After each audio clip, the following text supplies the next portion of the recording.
ప్రజాప్రభుత్వం ఇచ్చిన ప్రతి మాటను తూచా తప్పకుండా అమలు చేస్తుందని మంత్రి పొంగులేటి శ్రీనివాసరెడ్డి చెప్పారు. ప్రజల ఆశీస్సులతో ఏర్పడిన తమ ప్రభుత్వం సంక్షేమ అభివృద్ధిని రెండు కళ్లుగా భావిస్తూ ముందుకు సాగుతోందన్నారు. ఖమ్మం రూరల్ మండల పరిధిలో 7.21 కోట్ల వ్యయంతో చేపట్టనున్న బీటీ రోడ్ నిర్మాణ పనులకు మంత్రి భూమి పూజ చేశారు. రైతుల సంక్షేమానికి తమ ప్రభుత్వం అత్యధిక ప్రాధాన్యత ఇస్తోందని మంత్రి పొంగులేటి తెలిపారు. పొంగులేటి శ్రీనివాసరెడ్డి గారు మన గొల్లగూడెం నుండి పల్లెగూడెం వరకు బీటీ మన రెసిడెన్షియల్ స్కూల్ కి సంబంధించి 4,85,00,000 రూపాయలతో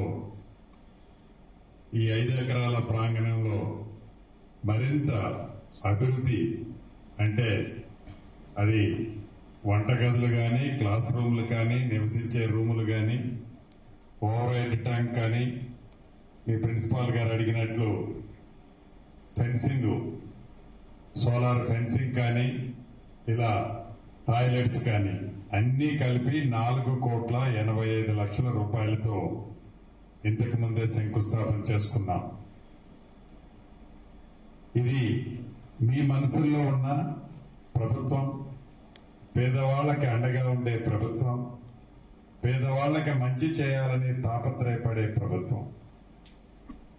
పేదవాడి కష్టం తెలిసి పేదవాళ్ళ పిల్లలు కూడా ఉన్నతమైన చదువులు చదువుకోవాలని, చదివించాలని ఈ ప్రభుత్వం కృతనిశ్చయంతో పేదవాళ్ళం అయ్యామే, మేము చదువుకోలేకపోతున్నామనే వాళ్ళకి పేద చిన్న గుండెకి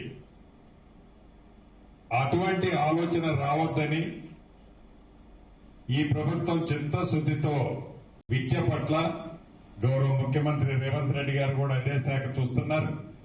విద్య పట్ల పెద్దపీట వేసి